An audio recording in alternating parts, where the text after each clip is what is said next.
The season's a couple weeks old, but for some, it's never too early to look ahead to this summer. A couple of lifelong Knicks fans paid for an ad near Madison Square Garden featuring Kevin Durant in blue and orange next to Porzingis.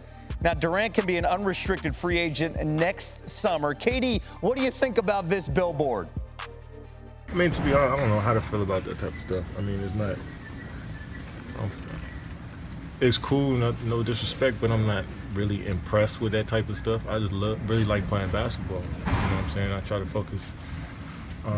My entertainment is really what happens on the basketball court. You know what I'm saying? And like I said, I know all that stuff is a part of it, but for me, I mean, it's not really. I don't really get up for that stuff. Durant was pretty blunt with The Athletic, saying, quote, "I'm not thinking about none of that stuff. I'm really locked in with the team. I'm thinking about the money I'm going to get. I never got the massive deal. I've just seen a bunch of dudes around the league making so much money. I'm happy for them, but I know I deserve that too. That's the only thing I'm probably thinking about, to be honest." And by the way, KD's never signed a supermax deal. Had the chance with the Thunder. The projected max contract for Durant, a player with 10-plus years of service, is $38.15 million next season. Nick Friedell covers the NBA and joins us now on SportsCenter. Nick, how realistic is this Knicks dream that Kevin Durant will be playing for them in 2019? Yeah, Kevin, I was there last night listening to KD talk to the New York media, and he deflected a lot of those questions. And I talked to him myself about free agency a couple weeks ago. And his whole point was, I really don't know what I want to do. And you know what? I believe him, because I think he's trying to figure out how the season's going to play out and focus in on trying to win yet another title. A couple days ago, I talked to Draymond Green. And Draymond looks at me and he says, you know, I know everybody thinks he's going to try to go to New York. But guess what? None of the guys in this locker room are going to think about that, because we're all focused in completely on what can happen right now. And I think that's the whole feeling from within the Warriors organization. If they take care of business the way they feel like they can later this summer and win another title, that's all the pitch they need to Kevin Durant, no matter how loud the cheers may be tonight. Yeah, in the middle of a dynasty, it has not distracted them so far in October. Durant averaging 27 points per game this season. Nick Friedell joining us. And keep this in mind. Did you know KD averages 30.5 points per game at MSG against the Knicks? That's the second highest average as a visitor in Durant's career.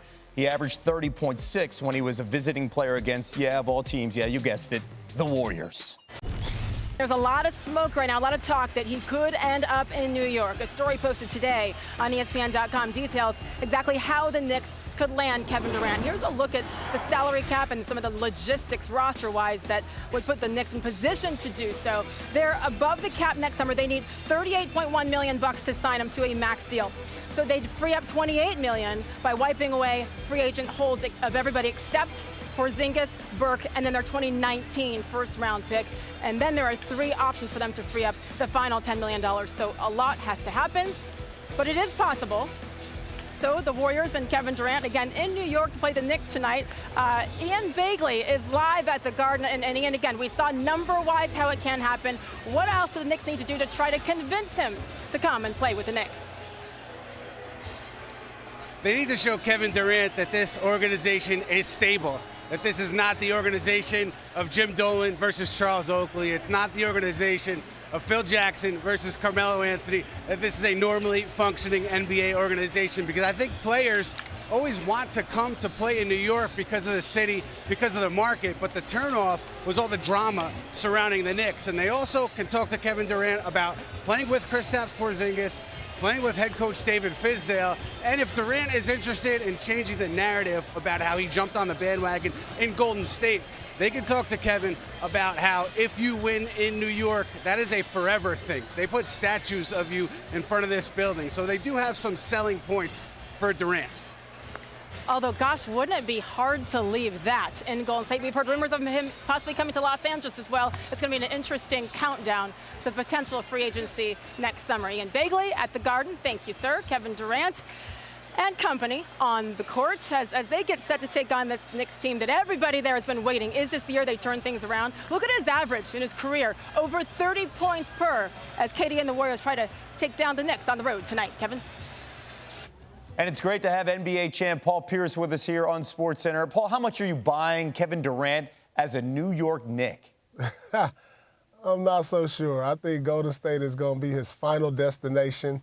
He can get the most money there. So, you know, all these little gimmicks that the Knicks are coming with these posters and these drawings on billboards, I don't know. And then he looked at it and said he wasn't impressed. So But I don't know. Maybe You he's know, playing the Knicks hard have to been get. notorious for this. Remember when LeBron was getting recruited by the Knicks? They're notorious for this, for big-time free agents. Yeah, always waiting at the altar.